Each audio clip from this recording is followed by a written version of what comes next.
New Kings and kingdoms.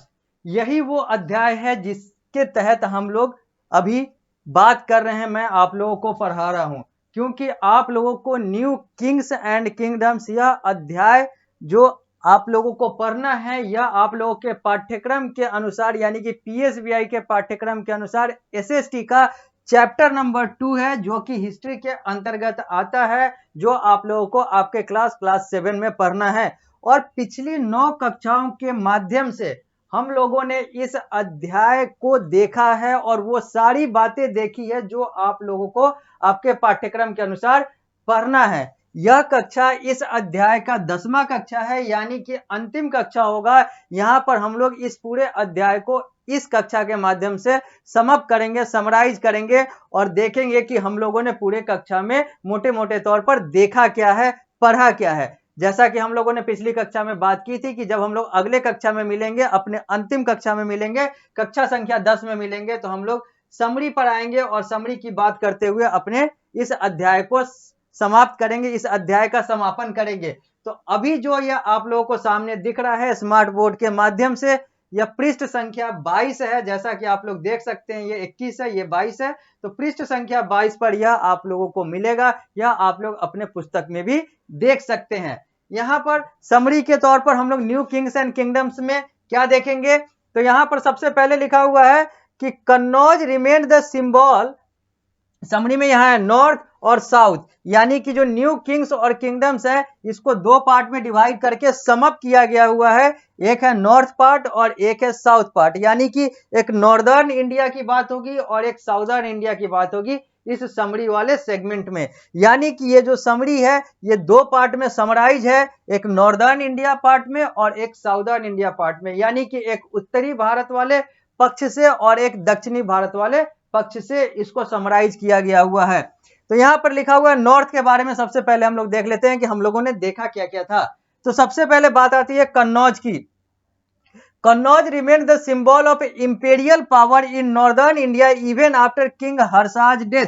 King Harsha यानी कि king Harshvardhan, राजा हर्षवर्धन के मृत्यु के बाद भी कन्नौज जो है वो एक पावर सेंटर यानी कि वह एक राजनीतिक केंद्र बिंदु रहा, जो कि अलग अलग राजाओं, अलग अलग वंशों, अलग अलग किंग्स, अलग अलग लोगों के द्वारा उसको नियंत्रण लोग करना चाहें और बहुत सारे लोगों ने उसको नियंत्रित किया। यानी कि कहा जा रहा है कि हर्षवर्धन के समय में कन्नौज तो था ही था, कन्नौज सर्वे सर्वा था ही था, लेकिन कन्नौज हर्षाज के डेथ के बाद या हर्षवर्धन के डेथ के बाद, के मृत्यु के बाद भी कन्नौज पर नियंत्रण करने के लिए उस समय के जितने भी राजा या फिर किंग और उनके साम्राज्य हुआ करते थे, वो कन्नौज को अपना सेंटर बनाना चाहते थे, जिसके लिए उन्होंने अलग अलग लड़ाइयां भी लड़ी। क्योंकि कन्नौज का जो अगर ज्योग्राफी के तौर पर चले, भौगोलिक आधार पर चले, तो यह नदी के किनारे यानी कि नदी से सटा हुआ था और भी बहुत सारे इसके साथ ट्रांसपोर्ट वगैरह ये सारी चीजें फैसिलिटीज वगैरह थी, जिसके कारण से कन्नौज जो है वो सेंटर था, पावर सेंटर था, पॉलिटिकल सेंटर था। और यह हर्षवर्धन के मृत्यु के बाद भी यह सेंटर बना रहा और लोग इसके लिए लड़ते रहे। A long series of battle known as tripartite struggle to take control over Kannauj begin। एक बहुत बड़ा और बहुत लंबे समय तक चलने वाला युद्ध भी हुआ इस कन्नौज पर कब्जा करने के लिए, जिसको हम लोग ट्राईपार्टाइट स्ट्रगल भी कहते हैं। ट्राईपार्टाइट स्ट्रगल का मतलब होता है यहाँ पर तीन पार्टियों ने, यहाँ पर तीन लोगों ने, यहाँ पर तीन वंशों ने, यहाँ पर तीन किंग ने या फिर यहाँ पर तीन किंगडम्स ने यहाँ पर लड़ाई लड़ी और इसके कारण से इसको ट्राईपार्टाइट स्ट्रगल कहते हैं। जिसमें हम लोग ट्राईपार्टाइट में कौन कौन सा देखे थे, एक गुज्जर प्रतिहार देखे थे, एक राष्ट्रकूटाज देखे थे और एक पालाज देखे थे। यानी कि पाल वंश, राष्ट्रकूट और गुज्जर प्रतिहार, ये तीनों पार्टी कन्नौज पर लड़ाई, कन्नौज पर नियंत्रण के लिए आपस में लड़ाई लड़ी, आपस में स्ट्रगल हुआ इन लोगों का। Three power involve in the tripartite struggle where, वो तीन पावर जो है जो हम लोगों ने अभी बात की वही लिखा हुआ है यहाँ पर। गुज्जर प्रतिहार एक पावर, राष्ट्रकूटाज दूसरा पावर और पालाज तीसरा पावर। आगे लिखा हुआ है, यहाँ पर आगे लिखा हुआ है the conflict between the three kingdom weakened their resources and eventually led to their decline. और ये जो आपस में कन्नौज के लिए लोग लड़ रहे हैं, बाकी चीजों को देख नहीं रहे हैं, बस चाह रहे हैं कि कन्नौज पर अपना नियंत्रण कर ले। और ये जो कन्नौज पर नियंत्रण करने की जो इच्छा थी, इसके कारण से ये लोग आपस में लड़ते रहे, आपस में इनका संसाधन बर्बाद होता रहा, ये लोग कमजोर होते रहे और बाद में यही इनके पतन का कारण बन गया। एक कन्नौज के लिए सब लड़े जा रहे हैं और अपना संसाधन बर्बाद किए जा रहे हैं, जो वो और भी अलग अलग कार्यों में उपयोग कर सकते थे। बाद में यही तो इनके पतन का कारण भी बना। ये सब खत्म हो गए, चाहे वो गुज्जर प्रतिहार की बात करें, राजपूताज की बात करें या पालाज की बात करें। लिखा हुआ है, after the tripartite struggle many Rajput kingdoms arose throughout northern and central India. ये ट्राइपार्टाइट स्ट्रगल के बाद, यानी कि इस तीन पार्टियों के बीच में जो युद्ध हुआ था गुज्जर प्रतिहार, राजपूताज और पालाज के बाद, इसके बाद क्या हुआ, यहां पर नॉर्दर्न और सेंट्रल इंडिया में, यानी कि उत्तरी और मध्य भारत में अलग अलग राजपूत किंगडम, अलग अलग राजपूत साम्राज्य का स्थापना हुआ या फिर अलग अलग राजपूत साम्राज्य बने। चौहान और चमान emerged as the most powerful Rajput clan. अगर हम इन सारे राजपूत किंगडमों की बात करें तो इसमें चौहान, जिनको चमानाज भी कहते हैं, चहमाज भी कहते हैं, ये सबसे ज्यादा मजबूत या शक्तिशाली या प्रभावशाली राजपूत क्लैन बने। क्लैन को कहते हैं कुल, यानी कि राजपूत कुल में सबसे पावरफुल की बात अगर की जाती है तो वो चौहान कुल की बात होती है। ये राजपूत कुल से आते हैं। क्लैन को हिंदी में कुल कहते हैं, कुल यानी कि वंश से जुड़ा हुआ।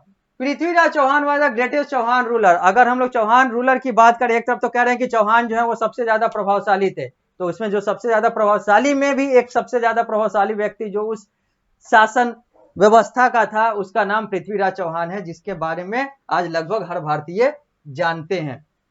जब हम लोग इनके बारे में डिटेल से बात करेंगे, जिस अध्याय में बात करना होगा वहां पर करेंगे। बस यहाँ पर यह जानते हैं कि हाँ, पृथ्वीराज चौहान इसी चौहान क्लैन के, इसी चौहान वंश के, इसी चौहान कुल से थे। आगे हम लोग नॉर्दर्न इंडिया में सोशल लाइफ की बात करते हैं तो पहला और दूसरा पॉइंट लिखा हुआ है, 2 पॉइंट लिखा हुआ है। पहला पॉइंट कह रहा है कि new class of clerical staff called the Kayastha emerge. अगर सोशल लाइफ की बात करें तो यहाँ पर new class of clerical staff, ये जो लिखने पढ़ने वाले जो मुंशी टाइप के, जो एक नया वर्ग जो है वो यहाँ पर उत्पन्न हुआ, जिसको कायस्थ कहा जाता है। जो आज अगर जाति व्यवस्था की बात करें तो ये कायस्थ जो है वो यहीं से इमर्ज हुए, जो क्लरिकल स्टाफ के तौर पर लिखने पढ़ने, ये सारी चीजों की खाता बही, इन सारी चीजों की जिम्मेवारी रखता था। वो वर्ग कायस्थ कहलाया, जो आज एक जाति के तौर पर है। अगला, position of women declined during this period. और इस समय में ये जो राजपूत वगैरह, ये सारे जो वंश कुल वगैरह आगे बढ़े, इस समय महिलाओं का जो पोजीशन था, महिलाओं का जो स्थान था वो सही नहीं था, वो पतन होता गया, वो दबता चला गया, महिलाओं का शक्ति दबता चला गया। इकोनॉमी की बात करें अगर हम लोग, तो agriculture was the primary occupation. Agriculture यानी कि कृषि जो था वो मुख्य और प्रमुख व्यवसाय था इस समय। Both internal as well as external trade took place. Internal और एक्सटर्नल दोनों व्यापार होते थे, आंतरिक और बाहरी दोनों व्यापार होते थे। आंतरिक यानी कि देश के भीतर, उनके साम्राज्य के भीतर, और बाहरी यानी कि दूसरे देशों से। अब हम लोग बात करते हैं सोशल लाइफ, उसके बाद अब हम लोग बात करते हैं यहाँ पर साउथ की। नॉर्थ की तो बात हम लोगों ने कर ली, कन्नौज से होते हुए हम लोग कायस्थ को देखे, और कायस्थ से होते हुए हम लोगों ने इंटरनल और एक्सटर्नल ट्रेड की बात कर ली। अब हम लोग बात करते हैं साउथ की।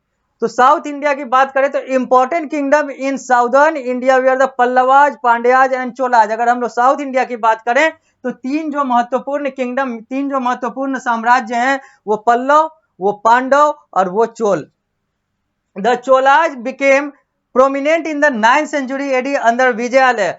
चोला जो है वो सबसे ज्यादा प्रभावशाली जो है अपने विजयालय, यानी कि अपने विजयालय शासक के शासन काल में हुआ, जिसका समय 9th century यानी कि 9वीं शताब्दी बताई जाती है। Important Chola ruler were Parantaka one, Rajaraja one और राजेंद्र वन। अगर हम लोग महत्वपूर्ण चोलाज रूलर की बात करें, चोल शासक की बात करें, तो उसमें 3 नाम आता है। एक आता है प्रांतका प्रथम, एक होता है राजराज प्रथम और एक होता है राजेंद्र प्रथम। आगे है the Cholas were great patrons of art and architecture. ये जो चोलाज थे ये आर्ट और आर्किटेक्चर यानी कि कला और वास्तु, इन सारे चीजों के लिए बहुत ज्यादा प्रसिद्ध थे और इनकी इधर बहुत ज्यादा रुचि थी, इसीलिए इन्होंने अलग अलग बहुत सारे वास्तुकला वाले चीजें बनवाई जो आज हम लोग को दक्षिण भारत में, चाहे वो तंजौर हो चाहे वो अलग अलग जगह हो, वहां पर हम लोग को देखने को मिलता है। महाबृहदेश्वर मंदिर की बात करें या फिर नटराज वाले स्टैचू की बात करें, यानी कि डांसिंग शिवा की बात करें, जो हम लोगों ने देखा है पिछले क्लास में। The Chola administration was highly organised and efficient. जो चोलाज एडमिनिस्ट्रेशन था, प्रशासन था इनका, वो बहुत अच्छे तरीके से व्यवस्थित था और बहुत अच्छे तरीके से सक्षम था। अब हम लोग बात करते हैं एडमिनिस्ट्रेशन का, यानी कि साउथ वाले एडमिनिस्ट्रेशन की बात करते हैं। तो kingdom was divided into province called bhuktis और एंड विसैज। ये जो किंगडम थे ये अलग अलग प्रोविंस में बटे हुए थे, जिसको भुक्तीज या फिर विसैज कहते थे। The king adopted high sounding titles such as Maharaja dhiraj and Tribhuvan. यहां पर जो राजा थे वो बड़े बड़े या फिर सुनने में जो अच्छा आकर्षण या बड़ा सा टाइटल उपाधि लगे, वैसा नाम लगे, वैसा उपाधि का प्रयोग करते थे, जैसे महाराजा धीराज, त्रिभुवन। आगे, he was advised by the council of minister. यहां पर जो राजा होते थे वो अपने मंत्रियों से सलाह लिया करते थे, मंत्रिमंडल से सलाह लेकर कार्य किया करते थे। The king maintain his own army as well as dependent upon the feudatory. जो राजा या इस समय हुआ करते थे, इधर के होते थे साउथ वाले, वो अपना सैन्य बल तो रखते ही रखते थे, साथ में आवश्यकता पड़ने पर यह बाहर से भी सैन्य शक्ति लिया करते थे। अब है तुर्को अफगान इन्वेजन की बात करते हैं। अब हम लोग तुर्क और अफगान वाले जो लोग भारत में आए और भारत को लूटा या भारत पर शासन किया, अब उसकी बात करते हैं। अब हम लोग बात करते हैं इन दोनों की। तो सबसे पहले बात करते हैं हम लोग महमूद गजनवी की, फिर हम लोग बात करेंगे मोहम्मद गौरी की। महमूद गजनवी जो है ये अफगान से जुड़ा हुआ व्यक्ति है, जबकि तुर्क से या फिर तुर्की से जुड़ा हुआ जो व्यक्ति है वो है मोहम्मद गौरी। अब इन दोनों के बारे में हम लोग तीन तीन पॉइंट देख लेते हैं, हालांकि ये सारी चीजें तो हम लोगों ने पहले बात कर रखी है। तो समरी के तौर पर तो महमूद गजनवी के बारे में पहला पॉइंट कह रहा है कि raided and plundered India 17 times between AD 1000 to 1027। इसने, यानी कि ये अफगानी आक्रांता महमूद गजनवी ने भारत पर 17 बार हमला किया।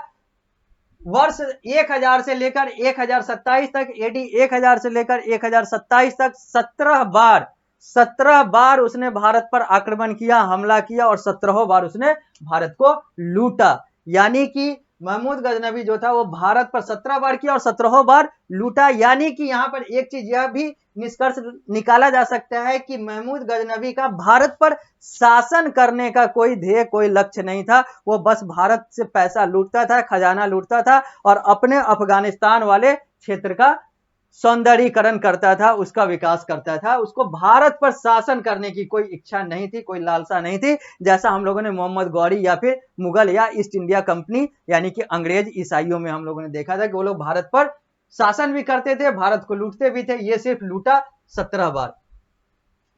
Plundered the rich cities of north India, और इसने भारत के जो धनवान शहर थे, धनवान नगर थे, जो नॉर्दर्न इंडिया के धनवान नगर थे, जो उत्तरी भारत के जो धनवान नगर थे, उनको इसने लूटा, उसका इसने शोषण किया और यहां से खजाने लूट गए। Looted the prosperous Somnath temple in Gujarat.